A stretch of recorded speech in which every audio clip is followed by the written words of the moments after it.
नमस्कार मैत्रिणींनो, मी धनश्री फॅशन डिझायनरमध्ये तुमचं खूप खूप स्वागत आहे। मैत्रिणींनो, आजच्या या नवीन व्हिडिओमध्ये आपण बोटनेक गळ्यामध्ये आणि नॉर्मल गळ्यामध्ये कोणता फरक येतो हे अगदी सविस्तररित्या सांगितलेलं आहे। अगदी 2 मिनिटाचा व्हिडिओ आहे, स्किप करू नका, पूर्ण बघा। यातूनही तुम्हाला खूप काही शिकायला मिळणार आहे, कारण बोटनेक ब्लाउजमध्ये शोल्डर मुंड्यामध्ये बराचसा फरक असतो। तो जर तुम्ही व्यवस्थित घेतला नाही तर ब्लाउज पूर्ण बिघडतो। तर व्हिडिओ स्किप न करता पूर्ण बघा।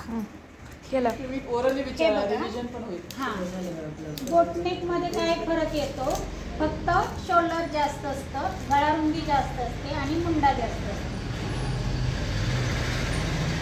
हे बघा, आता हा ब्लाउज आहे ना 9च्या घडीचा आहे, तर 9च्या घडीचा आहे, तर यांचं शोल्डर अंगावरती मोजलं, हे शोल्डर ते हे शोल्डर मोजून घेतलं बॅक साईडनी आणि त्याचा मध्य केला। आता यांचं शोल्डर भरलं 14 इंच, तर 14च्या निम्म असं 7 इंच घेतलं शोल्डर, तेवढाच आपण मुंडा घेतला आणि गळारुंदी 4 इंच घेतली, कारण बोटनेक म्हणजे असा रुंद गळा असतो, त्यामुळं 4 इंच घेतला गळारुंदी। आणि गळ्याची उंची इथं आपण 2.5 इंच घेतली आणि त्याच्या खाली 2 इंच अंतर ठेवून परत एक गळा काढलाय आपण। याला डोली डिझाइन म्हणतात, या डिझाइनला। हे बघा,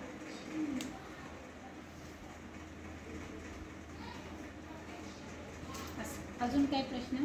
म्हणजे फक्त साध्या ब्लाउज मध्ये आणि बोटनेकच्या ब्लाउज मध्ये काय फरक येतो? तर शोल्डर आणि मुंडा आणि गळारुंदी, बाकी माप सेम। आणि हा शेप कितीचा दिलेला? हा 7 इंच घेतला, 7। हा 7 इंच और ये 4 इंच चौड़ाई। पण नेहमी 7 तरी कस्टमरच्या आवडीनुसार घ्यायचं। हाईट पण असेल ना? हो, हाईट असेल ना?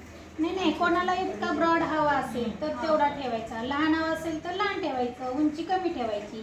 तर घेऊन पण नाही, कारण शिलाईत जाऊन ही बरोबर 3-3.5 व्हायला पाहिजे। पण हा एवढा गळा म्हणजे बरोबर आहे आणि छान दिसतो। पण आता हा गळा वेगवेगळा आहे ना, त्यामुळे तो नाही धरायचा, तो नाही धरायचा। तसं धरला तर 11 इंच होते। हा, आपण असं 10 असतो, 10-10.5 पर्यंत आपण घेतोच, त्याच्यात दोन्ही होऊन जातात।